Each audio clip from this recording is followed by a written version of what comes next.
Hello and welcome, Tova here. In today's video, I'm going to share or walk you through a process of journaling, a journaling practice, and I'll share a little bit about how I came up with it, and you can think about it modular, or you can do the whole thing. I did the whole thing in one go, which is kind of like a really nice, longer journaling process.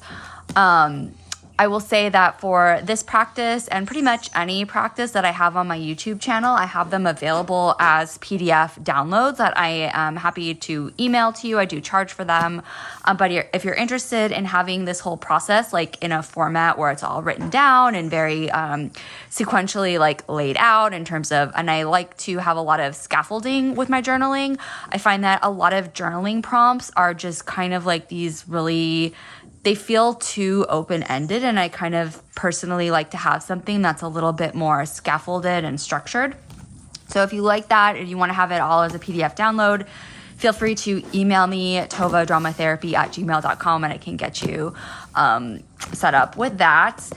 And yeah, so let's just dive in. So I came up with this. I started reading this book called Writing and Being, Embracing Your Life Through Creative Journaling by G. Lynn Nelson.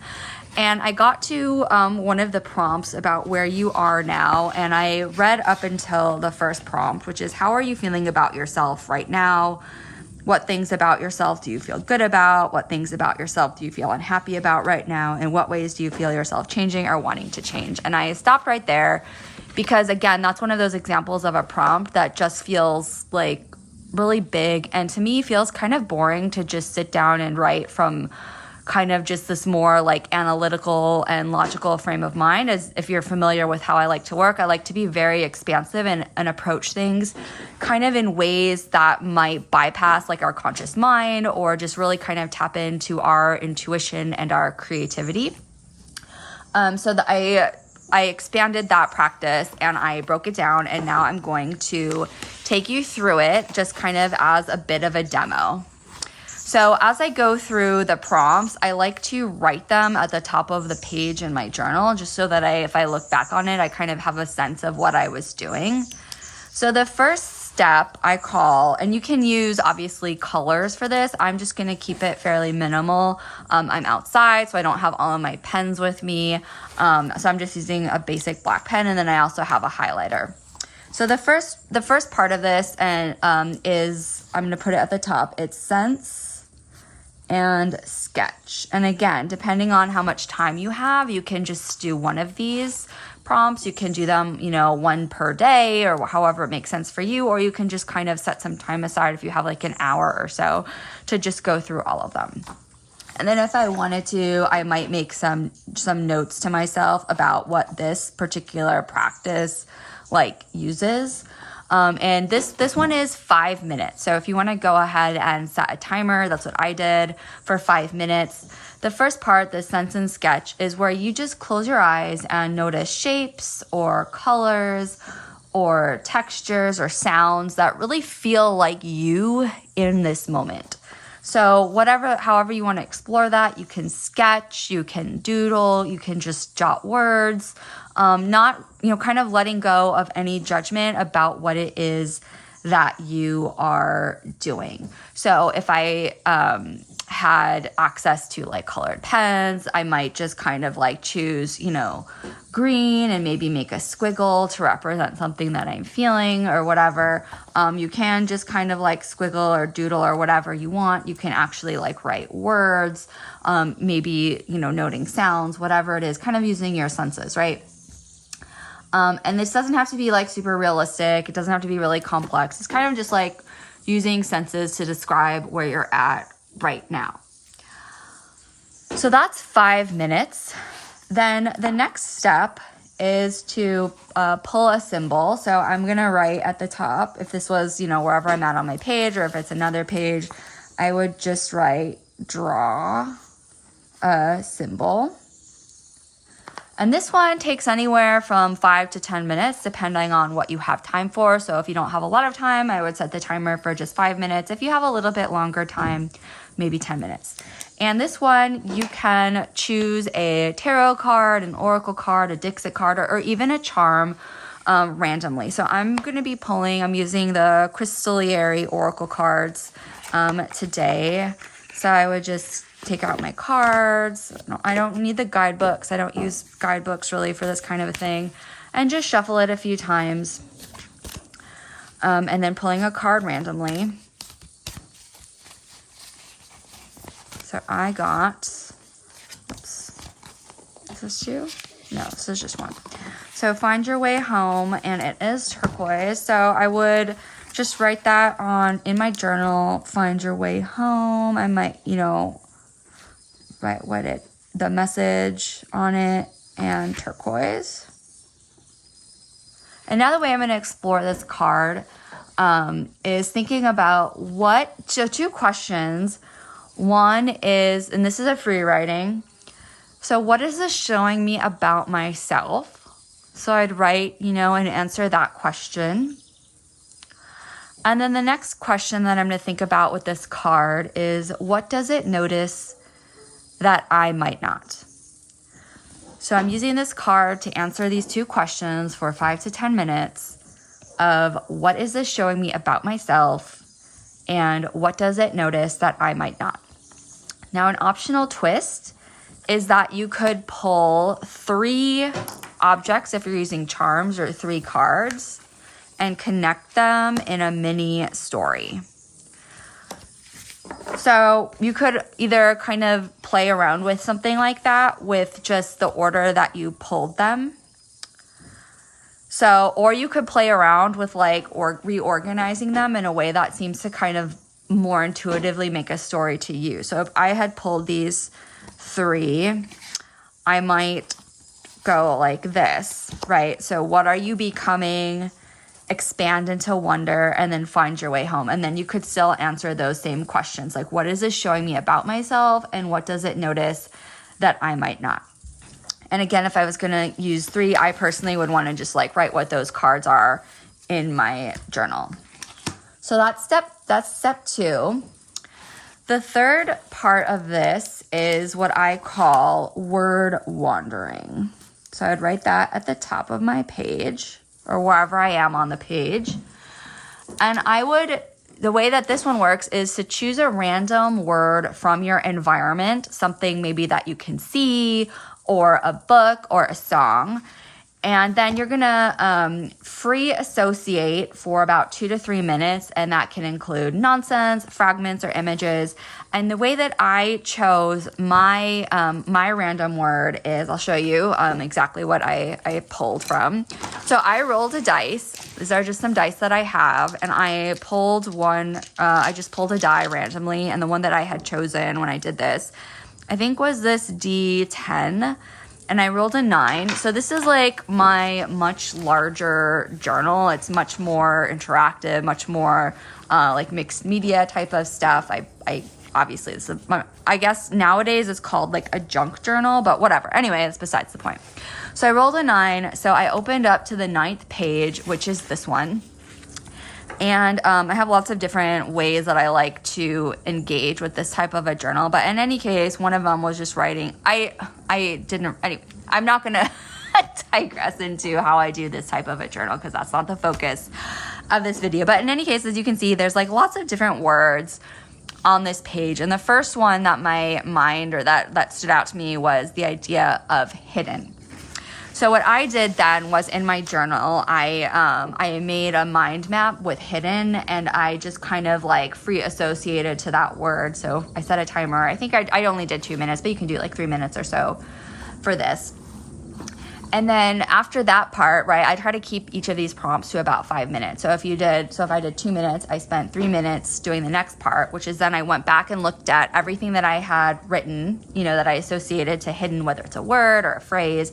I eventually got into Snow White and fairy tales, things like that. Then I went back and underlined the words that to me kind of really stood out and felt especially potent. And then I journaled around these 2 questions. So 1 is, why do these appear now? And 2, what might they point to in me? Okay, so that's step 3. Step 4 is question play. And this can also be between 5 to 10 minutes, depending on how much time you have. So there are a couple ways to do question play. It's kind of like a choose your own adventure at this point. So one is dialogue with parts of yourself. So picking one feeling or an inner part of yourself. So when I did this, I dialogued with my intuitive knowing. So, or maybe it's an emotion. So fear, joy, self-doubt, curiosity. And then just kind of writing like a very quick top of mind conversation between yourself and that part, just kind of letting this conversation like flow naturally. So when I did this, I had this really nice, interesting conversation with my intuitive knowing. So that's one way to do this. The second way is to characterize some feeling or part of yourself, like maybe thinking about some feeling that you have as like a playful character or a little creature or a shape or an animal. So giving some kind of intangible inner experience, shape and form, right? And then asking it questions. So like, what do you want me to notice today? Why do you show up today? And then responding from that character's perspective, whether it's, absurd or funny or exaggerated. It doesn't have to like make logical sense at this point. It's just kind of really being playful and exploring parts of ourselves in these creative ways. Another way to think about this one is writing a letter from your future or your past self. So a future self, maybe like 1 year from now, or your younger self, like from childhood. And then, maybe kind of write some kind of letter from them to you. Okay. So that's step 4. And then step 5 is shaping your reflection. And this also is about between 5 to 10 minutes, whatever makes sense for you. And the whole purpose here is to pick some kind of a creative container for your thoughts. So one is to write some kind of haiku. So using images, sensations, or colors, maybe kind of going back to something that you had written previously, like from step 1, and writing and expanding that into a haiku.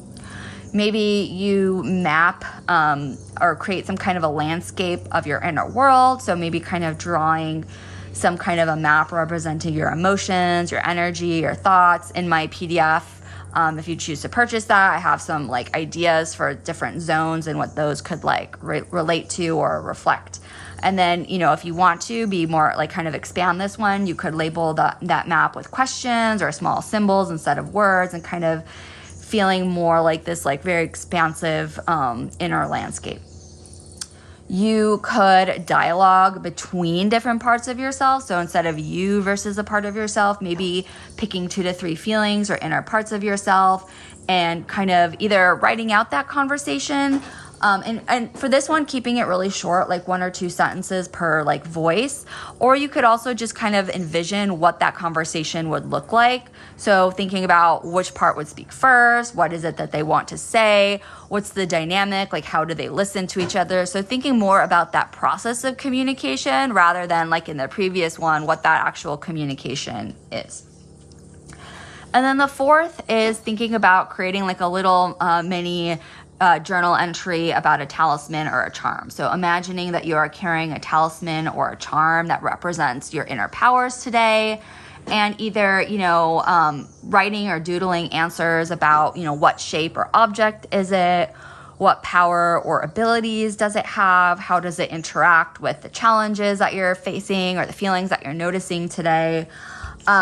Like for me, I did that one and I reflected on the idea of like a tree and tree energy. And then optionally, you can draw it or represent it in some way on your page and then write 1 to 2 sentences from its perspective. Like if it was speaking to you, if it was giving you some like advice or some wisdom, what would it say to you? All right, and then finally is step 6, which is wander further. And this one has a couple of parts that, might make sense to time them or, just kind of go through it however long it takes you. And so part A is to reread and notice. And this can take, 1 to 2 minutes. It doesn't have to be super long. And basically the idea is to go through and reread everything that you wrote or drew for the previous steps 1 through 5. and especially noticing patterns, surprises, things that reoccur in terms of words or colors or images. And then highlighting, this is where your highlighter comes in, or underlining anything that catches your attention. It doesn't have to make sense, just anything that really like stands out to you. You know, you might just like highlight it or underline it in some way.